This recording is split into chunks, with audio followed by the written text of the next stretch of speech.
एक दिन राजा कृष्णदेव राय के दरबार में अरब देश का एक व्यापारी आया। उसके पास एक से बढ़कर एक अरबी घोड़े थे। व्यापारी ने हट्टे कट्टे और तंदुरुस्त अरबी घोड़ों की राजा कृष्णदेव राय के सामने इतनी तारीफ की कि उन्होंने फौरन उन घोड़ों को खरीदने का मन बना लिया। अच्छी कीमत देकर व्यापारी से सारे घोड़े खरीद लिए गए। व्यापारी खुशी खुशी वापस चला गया। महाराज बहुत खुश थे, लेकिन जब घोड़ों को रखने की बात सामने आई तो समस्या खड़ी होगी। सारे अस्तबल पहले से भरे हुए थे, उनमें नए घोड़ों को रखने का स्थान नहीं था। राजगुरु ने महाराज को सलाह दी कि जब तक इन घोड़ों को रखने के लिए नया अस्तबल तैयार ना हो जाए, क्यों ना एक एक घोड़ा हम मंत्रियों, दरबारियों और प्रजा में बांट दें। वह इन घोड़ों की देखभाल करेंगे और उसके बदले हर महीने उन्हें एक स्वर्ण मुद्रा दी जाएगी। महाराज को राजगुरु की ये सलाह जच गई। उन्होंने वे घोड़े अपने मंत्रियों, दरबारियों में बंटवा दिए। जो घोड़े बचे वो प्रजा में बांट दिए। महाराज का आदेश था, इसलिए सब लोग चुपचाप घोड़े लेकर अपने अपने घर चले गए। एक स्वर्ण मुद्रा में उन घोड़ों को चारे का प्रबंध करना, उनकी देखभाल करना बहुत कठिन था। लेकिन वे राजसी घोड़े थे, इसलिए उनकी देखभाल में कोई कोताही नहीं बरती जा सकती थी। सब अपना पेट काट कर घोड़ों की देखभाल करने लगे। एक घोड़ा तेनालीराम को भी मिला।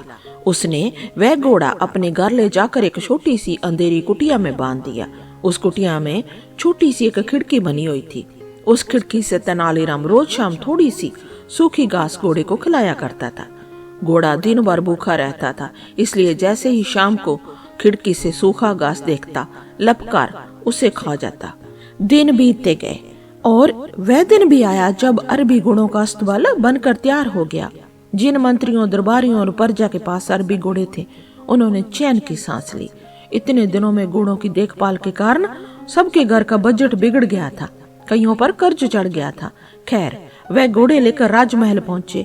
इधर तेनालीराम जब राजमहल पहुंचा तो उसका घोड़ा नदार था, बहुत वीक था। महाराज के पूछने पर वह बोला, महाराज क्या बताऊं, वह घोड़ा बहुत ज्यादा खूंखार हो गया है, किसी पर भी हमला कर देता है। मुझ में तो इतना साहस नहीं है कि उसके अस्तबल में घुस पाऊं, इसलिए मैं उसे नहीं ला पाया। महाराज कुछ कहते, इससे पहले राजगुरु बोल पड़े, महाराज तेनालीराम की बात पर विश्वास नहीं किया जा सकता। अवश्य घोड़ा सही सलामत नहीं है, इसलिए तेनालीराम बहाना कर रहा है।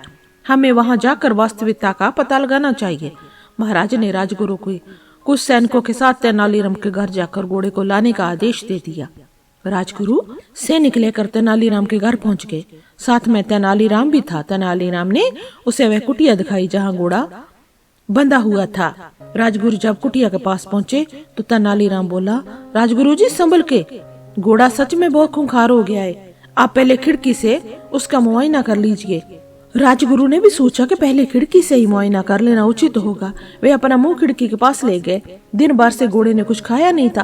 तेनालीराम शाम के समय ही उसे सूखी घास दिया करता था, इसलिए जैसे ही राजगुरु खिड़की के पास अपना मुंह लेकर गए, उनकी दाढ़ी को सूखी घास समझकर घोड़े ने मुंह में दबा लिया और खींचने लगा। राजगुरु दर्द से चीख पड़े।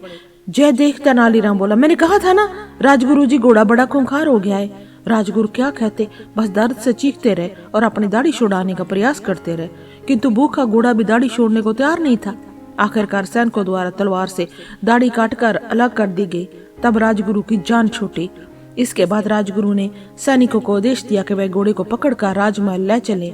घोड़े को राजमहल में महाराज के सामने ले जाया गया। राजा ने जब घोड़े को देखा तो हैरान रह गए। इतने महीने ढंग से कुछ खाने पीने को ना दिए जाने के कारण उसका शरीर सूख गया था। वह एकदम मरियल दिख रहा था। अपने घोड़े की ये हालत देख महाराज बहुत क्रोधित हुए और तेनालीराम से बोले, ये क्या हालत कर दी तुमने घोड़े की। तेनालीराम बोला, महाराज एक स्वर्ण मुद्रा में इसे जितना दाना पानी दे सकता था मैंने दिया है। बाकी लोग आपके डर से अपना पेट काट काट कर घोड़े को देखभाल करते रहे हैं। वे आगे कहता गया, महाराज राज्य के राजा का धर्म प्रजा की देखभाल करना है, ना कि उन पर अतिरिक्त बोझ डालना। इन घोड़ों की देखभाल करते करते और उन्हें बलवान में तंदुरुस्त बनाए रखने में आपकी प्रजा दुर्बल हो गई है। आप ही बताएं महाराज, क्या ये उचित है। महाराज को तेनालीराम की बात समझ आ गई। उन्हें अपनी भूल का एहसास हो गया। अपनी इस भूल के लिए उन्होंने सबसे क्षमा मांगी और उन्हें महीनों में हुए खर्चों की भरपाई भी कर दी। सो दोस्तों, आपको तेनालीराम की और जो घोड़े की कहानी कैसे लगी? आप अपने कमेंट के द्वारा हमें अवश्य बताएं। ऐसी ही और मजेदार कहानियां सुनने के लिए चैनल को सब्सक्राइब जरूर करें। मिलते हैं फिर।